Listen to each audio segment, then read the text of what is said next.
Can Oh, that was loud. What was that? Hey, Sal, how you doing? Good. I'd ask how you are, but I kind of already know. Yeah, been better. Well, I suppose Yeah. first off, we should say welcome to another episode of Mind and Muscle Unleashed. It looks a little bit different this week. Yeah. Yeah, we're both at home. I mean, technically, you're not stuck at home, but you kind of are. I'm stuck at home. Our household has come down with influenza B this week, which has been a good time. Maddie went first, and then yesterday I started to feel a bit rubbish, and got me too. So yeah. Getting you all. So we don't have coffee today because A, it's a bit late in the afternoon, and B, we're not actually nearby Kojo Coffee, but we'll still take our sponsors, Kojo Coffee and Fernwood Salisbury, from Definitely. afar. But we wanted to still do this today, didn't we? Just to keep it on a roll. So Yeah, definitely. yeah. What's the time? 3:55. Because I don't have a little timer, so I'll just put a little stopwatch on here so that we can keep an eye on the time, so that we can stick to our 30 minutes. 30 minutes. Yeah. So how's your week been? Yeah, not too bad actually. Pretty straightforward. No complaints here. Same training, general life. So it's been pretty cruisy for me. Hit a bit of I guess a little bit of a bump at the end of or at the start of this week, just with my hunger. My body doesn't want to eat. So I've been navigating that. But apart from that, all's well this end. Do What about you you? want to tell everyone sort of a bit what was going on with that? Because I mean, that's a bit related to like your cycle and stuff, yeah? Yeah, so when I competed first time, I lost my cycle, got it back. It came back for a couple of months, about 3-4 months, and then it decided to go again. It went for about 4 more months, and then it came back with a vengeance for me.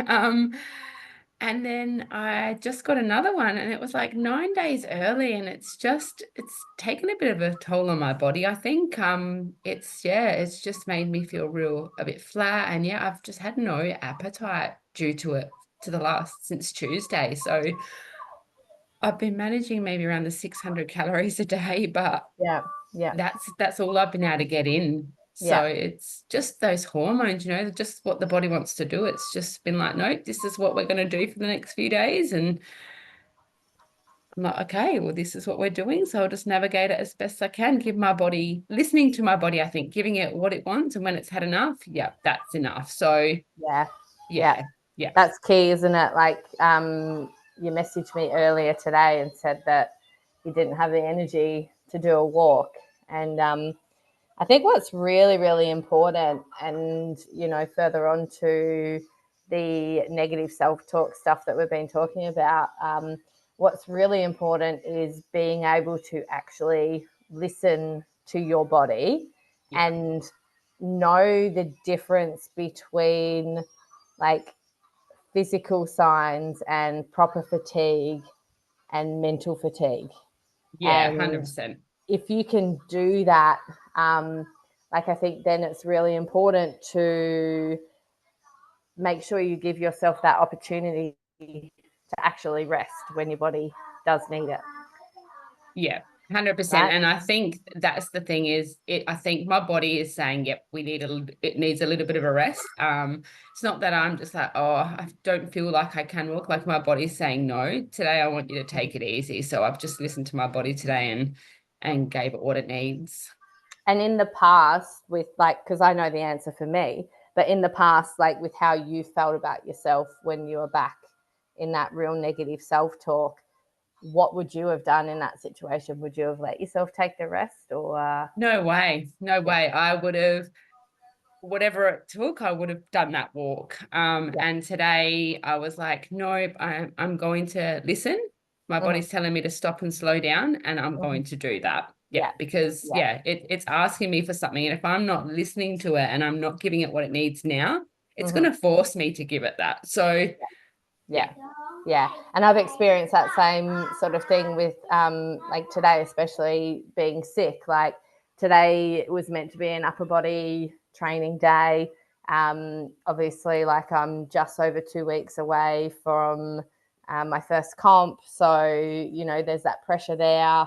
And I think in the past, well, not think, I know in the past, like when I was smack talking myself and thought poorly of myself and treated myself like shit, then you know I still would have trained upper body, and I would have like probably extended out the sickness even longer. And you know, like as opposed to I, you know, contacted the telehealth, got medication straight away, which I actually normally wouldn't have done that. I would have just sucked it up, soldiered on through. But yeah, just had like that self-care and that self-respect to actually do something about it, and you know, be able to rest and be able to like just focus on hydration and looking after myself and not just continuing to smash it out. And even knowing that comp is 2 weeks away, like the fact that I can do that shows that now I'm in a much different place, like in terms of self-care. Like, you know, I've actually gone for a run like 3 days after a surgery before because you know, like of how I felt about myself, and to me not being able to do those things, like yeah, it wasn't, and it wasn't a self-care thing. Like I wasn't doing it for health, I was doing it because I wanted to change. So I think it's really powerful.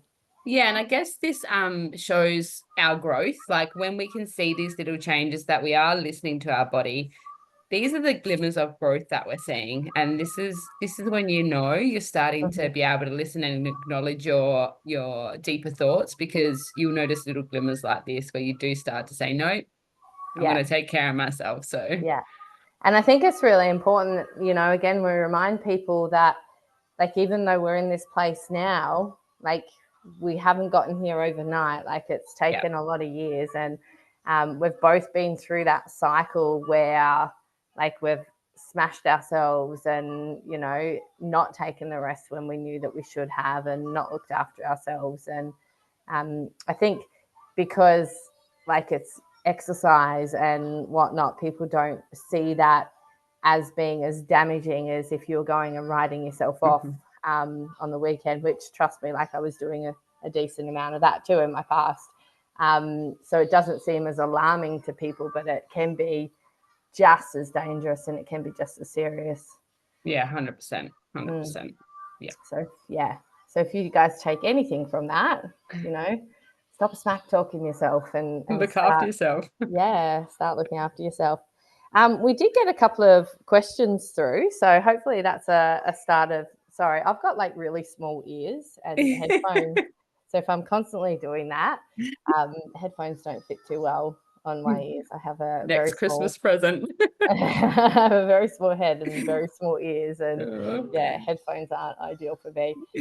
We did get a couple of questions through. I've got one here, and then I think you've got a couple. Yeah. This one was more of a training related type question. Actually, I've got two here that are training related question. They're very similar. So one of them said, do you have to be in a calorie surplus to grow glutes? I don't want to gain fat if I increase my calories. And the other one is, and it's actually a different person, it's losing stomach fat while in a build, so a higher calorie phase. Look, we see, I don't know, we see a lot of this whole like build phase and calorie surplus and all of that sort of stuff. I don't know about you. I see a lot of it on social media. And maybe also as well because of who I follow. Like it's obviously important, like in bodybuilding, especially if you want to be, you know, competitive in like the muscularity type divisions, or you know, like fitness, sports, figure, and even to a degree bikini as well. Like if you want to be competitive, you do need to have obviously an element of muscularity. And in order to do that, you need to be consuming like the right amount of calories and the right like combination of macronutrients, so your protein, carbohydrates, and fats. But at the same time, you also need to be training effectively, right? So I think it's become a real thing on social media that I've seen. People sharing photos of when they're in their build phase, and you can see that like they're significantly heavier than what they were previously because they're in like quite a high calorie surplus, right? And look, whilst it is important to be consuming enough calories to be able to build muscle, I think people really overestimate the amount of calorie surplus that you actually have to have. So the biggest thing, like the first thing I would say is like, are you working with a nutritionist? Because unless you can find like what your maintenance calories are, and unless you can break down like, your protein, your carbohydrate and your fat, like what your base requirements are to maintain where you already are, you need to do that before you can work out like what your calorie surplus is going to be. And it's not going to it doesn't have to be a huge calorie surplus, like to the point where like you're really rapidly gaining weight, because yes, you will gain a small amount of fat when you're in a calorie surplus to build, but it doesn't need to be like a massive amount, right? Excessive, I love you too, baby. The other thing as well is, so are you looking at your training too, right? So if you're wanting to build muscle, the key is that you need to be training with effective technique. So if you're just going out there and you're just lifting and you're not too concerned about your technique, well, you're not going to be building muscle. Are you doing the right exercises that actually are targeting those particular muscles? Are you doing enough of those exercises that are targeting those particular muscle groups? Are you progressively overloading? So are you gradually increasing either your weights or your reps? Like all of these things need to be ticked off before you even really worry about a calorie surplus. Ultimately, if you're thinking about like eating in order to gain muscle, well, just eating alone isn't going to gain muscle, right? Because you just eat, and if you don't actually do the work to gain the muscle, then it's not going to happen, right? So basically, if you think about it, like you've got to have a sufficient amount of carbohydrates so that you've got the energy to go out there and smash it in the gym, but you've got to build up to that as well. So you've got to learn basic technique, and particularly if you're training glutes, you've got to learn how to activate your glutes.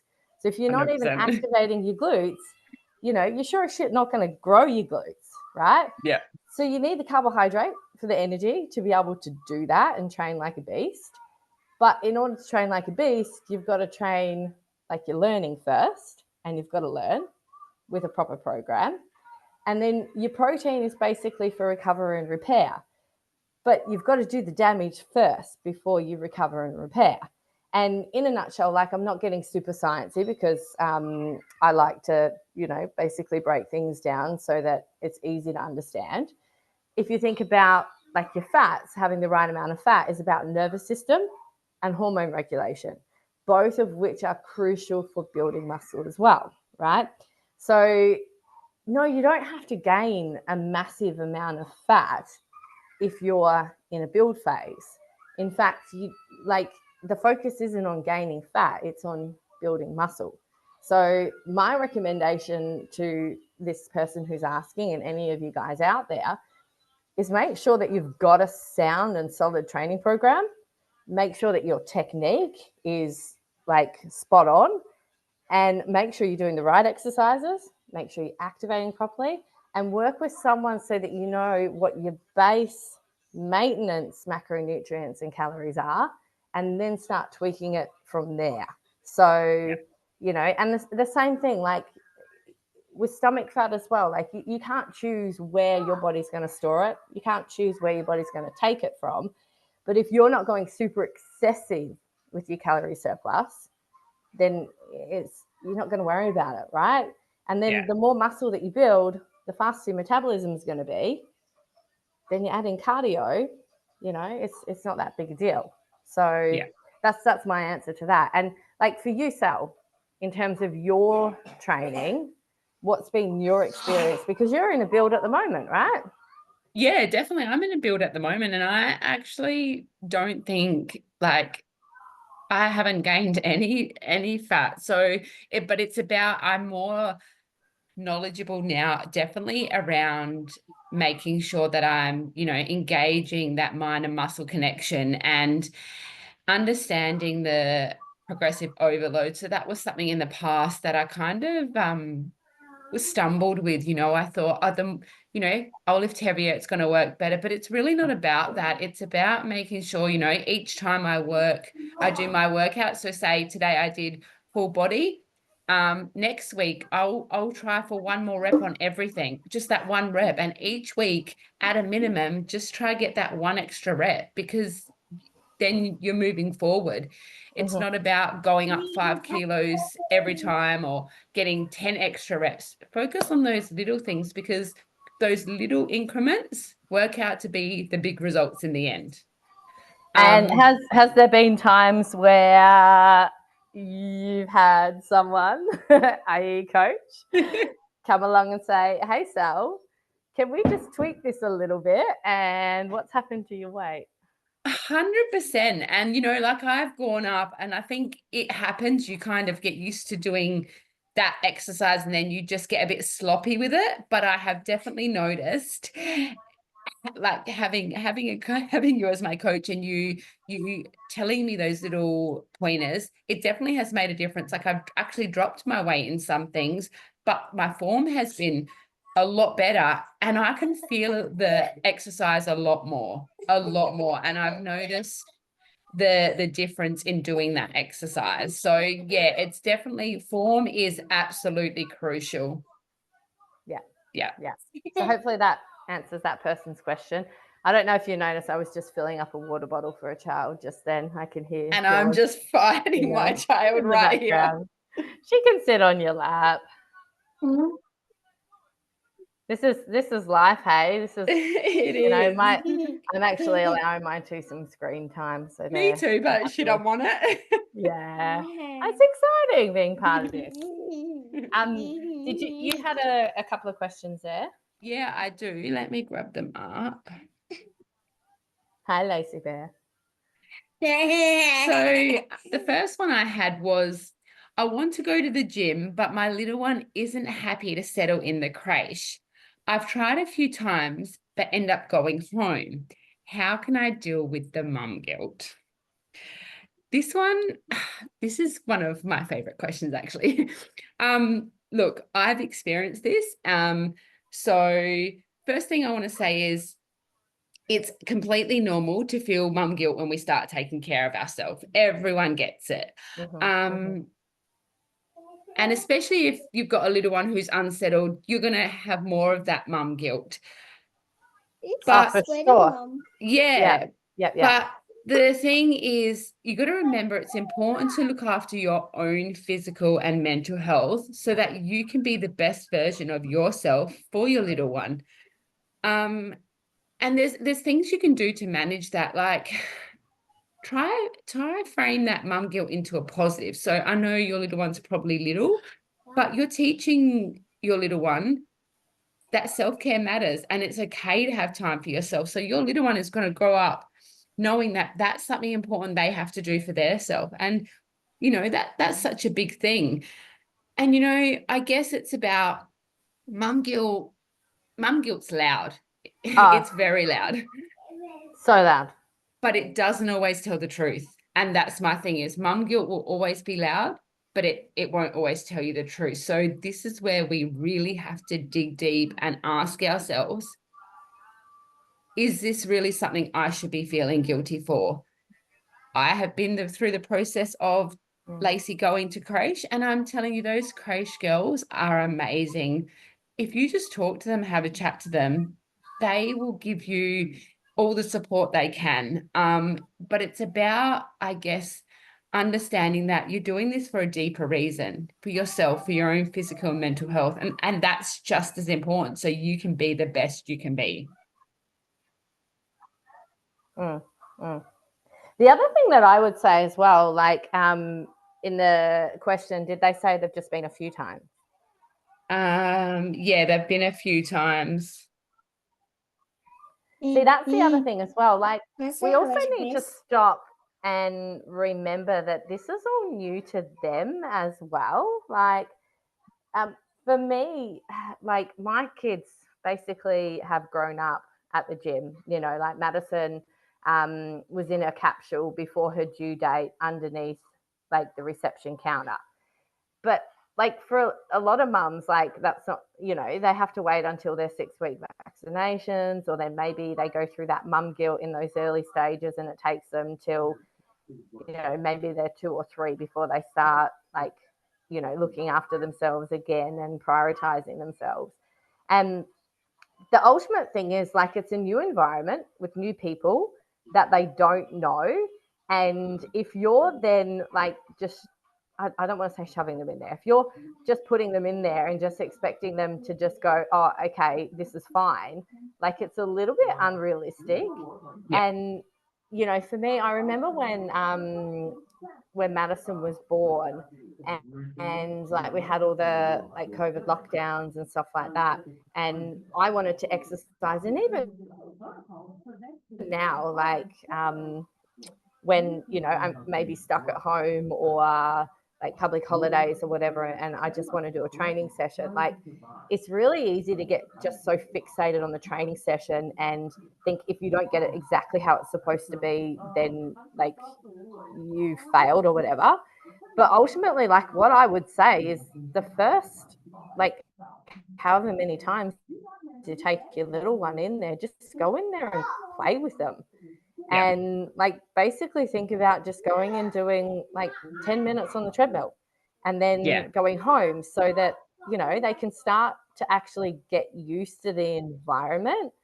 And at the end of the day, I know this might sound a little bit harsh, but the reality of life is sometimes we've got to do. So if you've gone through the process of familiarizing them in there, getting them comfortable in there, being patient with them for the first however many times, like you've just got to be prepared that you just might have to end your workout short.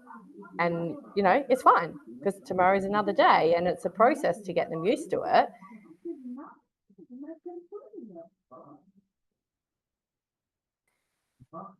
But then at the end of the day as well, like some old life, Yeah. and that's reality, you know. And if Yeah. they know that they play up and you're just going to grab them and take them home, well, you know, they're going to keep playing up. So one thing, you know, don't get me wrong, like Sebi has sometimes the most epic of meltdowns, and I've got to like entice him to. He's just saying no, I'm better.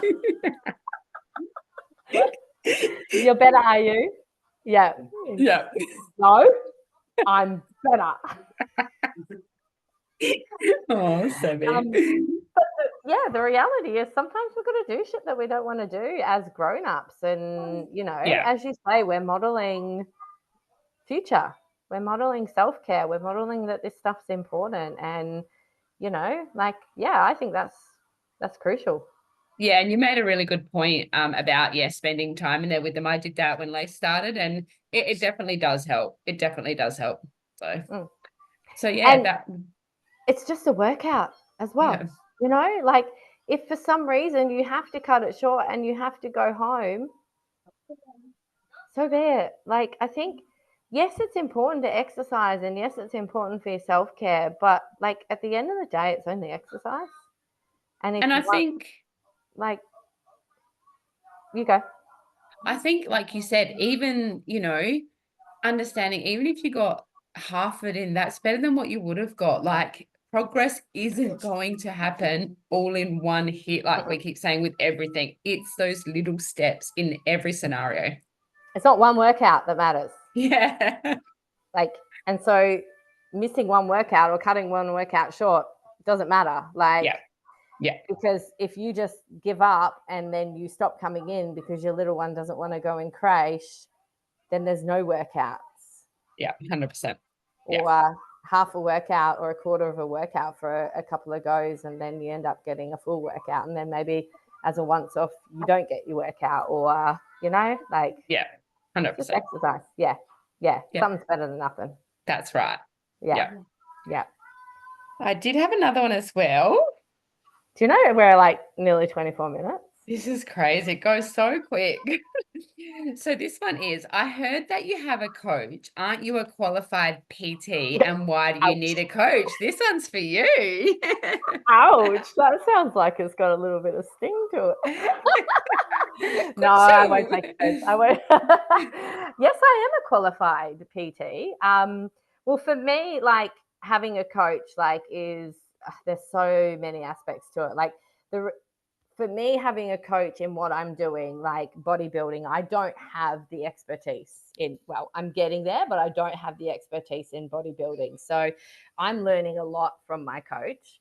But also at the same time, like trainers have trainers, like coaches have coaches, because it's ultimately like the education side of things, like it's about this much of it, right? Like you can, yes, there's a lot of misleading information on social media and on the internet or whatever. But if you dig deep and you look at the science behind it and you ask the right people and you reach out to the right people, like the education and the knowledge side of things is like this much. Like you can learn what to do. However, in terms of like fine tuning, having someone that's got your back, someone else, like, yes, you should be your own cheerleader, your biggest cheerleader, and believe in yourself and all that stuff. But to have somebody that you respect who also believes in you, like, is so powerful. Like, and my clients always used to say to me, and they still say to me when they go and they train on their own, that they can hear my voice in their heads when they're training. And like I never really understood that until I got myself a coach that like I really respected and really thought the world of. And when I step into that gym, like I can hear my coach's voice in my head. Like basically you step into the gym, you switch on. And I don't want to let him down, like, because he believes in me and he's there to support me. And I know, like, if I need something, or if I just need a little kick up the bum, or if I need like just a little bit of like kind words or encouragement or something like that, like, he's there. And yes, I could set out a plan myself, but when you set out plans for yourself, like it is so easy to like negotiate with yourself and bargain with yourself and go, well, I'm not going to do this, but I'll do that. Or I'm not going to do this, but I'll do that. Whereas if somebody that you respect and somebody like that you're paying for as well, because that's a big thing, and somebody that you're accountable to is telling you to do stuff, like you're going to do it, right? Yeah, There's so yeah. much more chance of you actually doing it. I think especially if you're paying for it, like, I don't know about you, but I'm not going to just go and piss my money up the wall and pay a coach and then not do what my coach says. Yeah.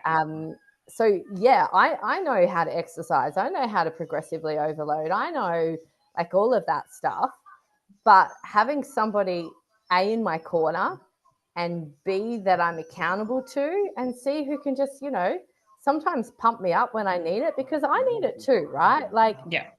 we get in our own heads. Like I'm 2 weeks out from comp and I don't see what other people see. Like I'm looking in the mirror and like I'm still super critical of myself. I'm not looking at myself and saying, oh, you're fat, you're this, you're that. But I'm still looking and questioning whether or not like I'm ready, whether or not my legs are coming in, or and just to be able to have somebody who can objectively give you that feedback, like, coaches have coaches, trainers have trainers, and I think it makes them better. And I totally agree. And I think there's that element of, when we say, why do our kids always play up for us and not someone else? It's that same thing when you're doing it for yourself. You don't have that accountability on the level you do when you have a coach that you respect and don't want to let down. And this comes back to us when we've been talking, and I've said I've always work better when you're there. Like when you're doing a workout and I'm doing a workout, I have powerhouse workouts. It's because you're there, and deep down, I know I don't want to let you down because I have the uttermost respect for you, and I want to show you and be the best version I can of myself for you because you're putting so much effort into me. So yeah, agree. And therapists have therapists. Oh, 100%, 100%. Same thing. It's normal. I think every therapist should have a therapist. Yeah. 100%. Yeah. Well, the tablet's gone flat, and I'm probably going to have to go and charge it for this little Sebby. You can say hello if you want, Sebby. Hang on. Hey, Sebby. Hey, everyone. Yeah. So, how's your weekend ahead looking? It's actually going to be a pretty quiet one. We're just gonna chill at home, not do too much. Might go to a park or something, but that's about it for us. What about you guys, apart from controlling this sickness? Laying low, mate. Laying low. Yeah. Definitely. Yeah. Love you too, Sebby. 116. 116. He loves you 116. Love. I love you 116 million, Sebby. He's like, What was that? What was that? I love you more.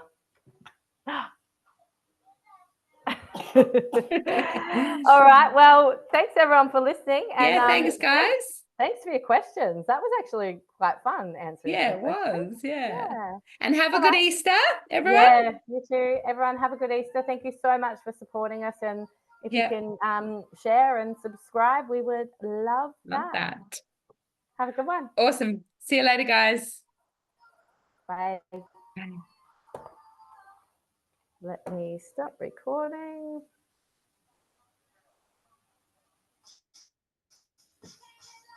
Thanks, Chris. Mom, I love you. I love you too, Mom.